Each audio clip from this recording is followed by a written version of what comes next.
नमस्ते दोस्तों, हम सब जानते हैं कि नॉर्थ ईस्ट की सबसे खूबसूरत राज्यों में असम नॉर्थ ईस्ट की जान मानी जाती है और असम के सारे नदियों के बीच सबसे सर्वोत्तम नदी है ब्रह्मपुत्र। और इसी ब्रह्मपुत्र नदी से निकली हुई एक छोटी सी जलधारा या फिर कहे एक छोटा सा नदी जिसका नाम है जिनारी, और इसी नदी के किनारे बसा हुआ है एक छोटा सा गांव जिस गांव का नाम है जुरीमुख। आज के हमारे कहानी इसी गांव से आती है। कहानी स्टार्ट करने से पहले मैं आपको बताना चाहता हूं कि ये कहानी हमारे एक मित्र अभिज्ञान ने हमारे साथ इंस्टाग्राम अकाउंट पे शेयर किया था।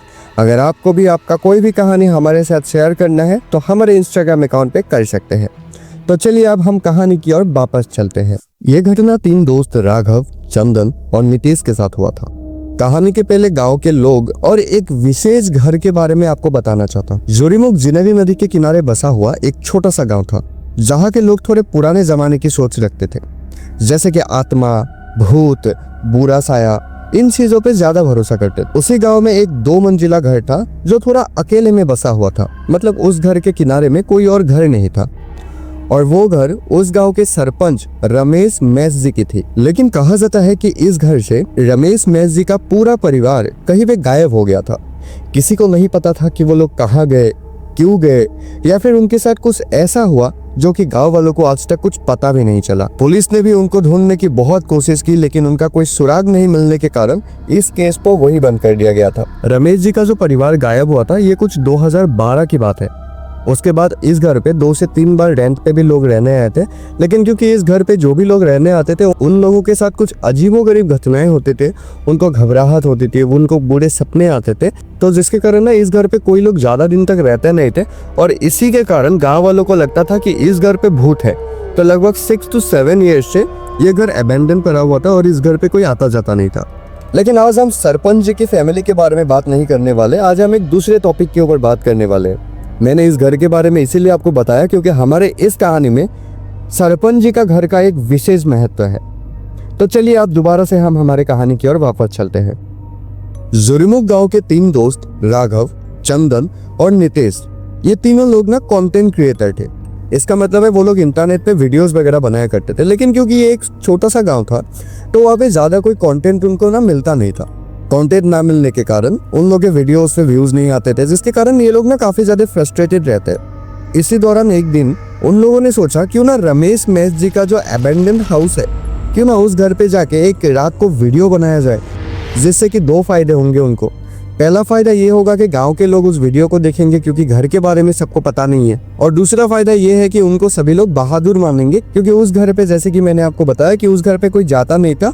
लगभग 6-7 ईयर्स से वो अबेंडन पड़ा हुआ था। बातचीत के दौरान चंदन को कुछ अच्छा नहीं लगा था, तो उसने कहा कि नहीं, ये थोड़ा सा रिस्की काम है तो हम इसको नहीं करते। लेकिन क्योंकि बाकी दोनों को इसमें फायदा मिल रहा था या फिर फायदा दिख रहा था, तो जिसके कारण बाकी दोनों ने जो है चंदन को जोर जबरदस्ती किया और फोर्स करने के कारण चंदन भी मान गया उस घर पे रात को जाने के लिए। अब उन लोगों ने डिसाइड किया कि आज ही रात को वो तीनों उस घर की तरफ निकल जाएंगे, जो भी होगा जैसे भी होगा वीडियोस वगैरह बनाएंगे और वापस चले आएंगे अपने अपने घर। अब इस कहानी में मोड़ आने वाले हैं। ये तीनों जाने तो वाले हैं, लेकिन उनको ये नहीं पता कि उस घर के अंदर उनके लिए कौन रुका हुआ है। उस दिन ठीक रात को 9 बजे वो लोग अपने अपने घर से निकलकर सड़क के एक पॉइंट पे मिले जहाँ पे अक्सर वो लोग बातें किया करते थे। वहां से वो लोग रमेश जी के घर के तरफ निकल गए। जैसे ही वो लोग उस घर के आंगन में पहुंचे तो उनको एक अजीब सी खामोशी और उनके मन में एक डर सा महसूस होने लगा, लेकिन अपने डर को छुपाकर वो लोग धीरे धीरे घर की तरफ बढ़ने लगे। दरवाजे के पास पहुंच के उन लोगों ने देखा कि दरवाजा काफी पुराना हो चुका था। साथ में ही दरवाजे पे जो ताला लगा हुआ था वो ताला भी जंग लगने के कारण काफी ज्यादा कमजोर हो गया था। थोड़ा कोशिश के बाद ताला टूट गया और वो लोग फाइनली 9:47 पे उस घर के अंदर दाखिल हुए। लेकिन जैसे ही उन लोगों ने दरवाजा खोला तो हजारों की तादाद में चमगादड़ बाहर आने लगे, जिसे देख के वो लोग काफी ज्यादा डर गए थे। उनमें सबसे आगे चल रहा था चंदन, जिसके एक हाथ पे एक हथौड़ा और दूसरे हाथ पे एक टॉर्च लाइट थी। उसके ठीक पीछे चल रहा था राघव, जिसके एक हाथ पे एक पाइप था और दूसरे हाथ पे उसका मोबाइल फोन था, जिससे कि वो फ्लैश लाइट ऑन करके यहाँ वहाँ रोशनी करते हुए आगे बढ़ रहा था। उन दोनों के ठीक पीछे था नीतीश, जिसने कैमरा ऑन करके वीडियो शूट कर रहा था। जैसे ही वो लोग अंदर गए तो उन्होंने देखा कि घर की हालत एकदम खराब हो चुकी थी। काफी हद तक छत टूट चुका था, अंदर का सामान धूल में लिपटे पड़े हुए थे और इससे भी बुरी बात कि उस घर के पूरे अंदर मकड़ी के जाले ने जकड़ के रखा हुआ था। जैसे ही वो लोग घर को देख रहे थे, इनमें से फिर से काफी सारे चमगादड़ ने उनके तरफ आना शुरू कर दिया और इसी के चलते चंदन के मुंह से सीख भी निकल गया था, क्योंकि वो लोग और ज्यादा डर गए थे। फिर इन तीनों ने अपने आप को संभाल कर अंदर अलग अलग कमरों में रखे हुए चीजों को देखना शुरू किया और देखते देखते वो लोग आखिर के कमरे में पहुंच चुके थे। जैसे ही ये तीनों आखिरी के कमरे में पहुंचते हैं तो उनकी रूह कांप गई थी। उन्होंने देखा कि एक बड़ा सा पेड़ जमीन को चीरता हुआ उस पूरे कमरे में बिखरा पड़ा था और साथ ही साथ उसी पेड़ ने छत को भी तोड़ के वो बाहर निकल गया था। काफी पुराना पेड़ होने के कारण उस पेड़ पे काफी सारे चमगादड़ और छोटे जानवर भी वहां पे रहने लग गए थे। उसी टूटी छत से चांद की रोशनी अंदर आ रही थी, जिसके कारण उस कमरे पे थोड़ा बहुत उजाला हो रखा था। उस पेड़ को देखने में ऐसा लग रहा था कि पूरे घर का अंधेरी रात उसी पेड़ के पीछे समा रहा था। वो लोग ये नज़ारे देख ही रहे थे कि इतने में जो हुआ उससे वो लोग मरते मरते बचे। उसी कमरे के ऊपर की छत अचानक टूट के उनके ऊपर गिरना स्टार्ट हो जाता है, जिसके कारण वो लोग वहाँ से फौरन निकलकर बाहर की तरफ भागने लगे। लेकिन भागते भागते उन लोगों ने महसूस किया कि उन लोगों के साथ और भी कोई था जो उनके पीछे भाग रहा था, लेकिन क्योंकि वो लोग काफ़ी तेज भाग रहे थे, जिसके कारण वो ज़्यादा सोचने से पहले ही उस घर के बाहर निकल गए थे। इतने में राघव ने नोटिस किया कि उसका जो मोबाइल है वो भागने के दौरान उसी रूम पे गिर गया था जहाँ पे अभी अभी छत टूटा था। लेकिन अभी जो इंसिडेंट हुआ इसके बाद उन तीनों की हिम्मत नहीं हो रही थी फिर से वो लोग उसके अंदर जाए। लेकिन राघव ने कहा कि वो मोबाइल उसके माताजी का है और अगर वो मोबाइल लेके नहीं जाता है तो उसकी माताजी उसको घर से भी बाहर निकाल सकते हैं। एक दूसरे के साथ बात करते करते कब 2 घंटे बीत गए उनको कुछ पता ही नहीं चला। 2 घंटे के बाद वो तीनों फिर से खड़े होते हैं उस घर के अंदर दोबारा जाने के लिए, और यही उन तीनों की सबसे बड़ी गलती साबित होने वाली थी। इस बार राघव सबसे आगे जा रहा था, चंदन बीच में जा रहा था और सबसे पीछे नितेश चल रहा था। जैसे ही वो लोग मोबाइल लेने के लिए उस आखिरी के कमरे पे दोबारा पहुंचे तो इस बार उन्होंने जो देखा वो देख के ठंड में भी उनके पसीने निकल गए थे। उन्होंने देखा कि एक आदमी जिसने अपने पूरे बदन को एक पुराने कंबल में लिपट के रखा था, वो चांद की रोशनी पे उस बड़े से पेड़ के नीचे बैठ के कुछ खुदाई कर रहा था। लेकिन डरावनी बात तो यह है कि जैसे ही वो उस आदमी के ऊपर लाइट देते थे तो वो शांत से रुक जाता था, और जैसे ही लाइट ऑफ करते थे तो चांद के रोशनी में उनको देखने को मिलता था कि वो दोबारा से उसको खोदना स्टार्ट कर देते थे। ऐसे ही उन्होंने बिना कुछ बोले 5 मिनट तक वहीं पे खड़े रहे।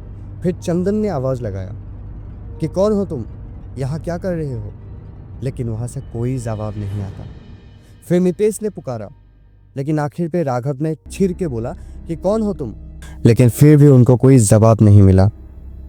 इतने में राघव ने उसके पास ही रखे एक पत्थर उठा के उस आदमी की तरफ फेंका, जिसके कारण वो आदमी अभी इनके तरफ मुड़ना स्टार्ट कर देता है। जैसे ही वो आदमी इन तीनों की तरफ मुड़ता है तो इस बार इन लोगों ने जो नज़ारा देखा था वो नज़ारा देख के इनका पसीने के साथ साथ उनका पूरा बदन कांपने लगा।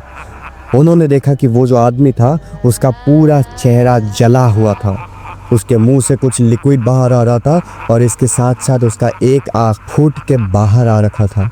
ये नज़ारा इतना ज़्यादा भयानक था कि वो लोग सीधे उल्टे पार भागना स्टार्ट कर देते। लेकिन ये नज़ारा देख के नितेश इतना ज़्यादा घबरा गया था कि चंदन और राघव तो सही दिशा में भाग रहे थे, लेकिन नितेश जो है वो अलग दिशा पे भागना स्टार्ट कर देता है, जिसके कारण नितेश भागता हुआ एक दीवार से टकरा जाता है और वहीं पे गिर जाता है। दीवार से टकराने के कारण नितेश वहीं पे बेहोशी के हालत में चला जाता है। बेहोश होने से पहले उसको ऐसे एहसास होता है कि उसके ठीक बगल में कोई रुका हुआ है और उसी को घूरे जा रहा है। जैसे ही नितेश को ये एहसास होता है तो वो खुद को संभालता है और फिर से भागना स्टार्ट कर देता है, लेकिन इस बार फिर से वो किसी चीज से टकरा के नीचे गिर जाता है। जैसे ही वो नीचे गिरता है इस बार उसको महसूस हुआ कि इस बार वो किसी से टकरा के नहीं, कोई चीज ने उसके पैर को पकड़ के नीचे गिरा दिया था। और जैसे ही नितेश को यह एहसास होता है तो वहीं पे उसका सुसु निकल जाता है। क्योंकि नितेश घबरा गया था तो वो हाथ पैर मारने लगता है और इसी दौरान नितेश का जो सुसु निकल गया था उसी यूरिन का कुछ बूंदे उस एंटिटी के ऊपर जाता है, जिसके कारण एंटिटी उसका पैर छोड़ देता है। जैसे ही उसका पैर छूटता है तो नितेश इतना तेज भागने लगा, उसको लगा था कि उसका बॉडी उसके कंट्रोल में ही नहीं है, ये इतना ज़्यादा तेज भागना स्टार्ट कर देता है और भागते भागते वो अपने दोस्तों के पास पहुंच जाता है। जैसे ही वो लोग घर के बाहर आते हैं, बाहर से वो लोग जैसे ही दोबारा मकान की तरफ देखने लगते हैं तो वो देखते हैं कि दरवाजे से दो लाल आंखें बड़े गुस्से में उन्हीं की तरफ देख रहे हैं।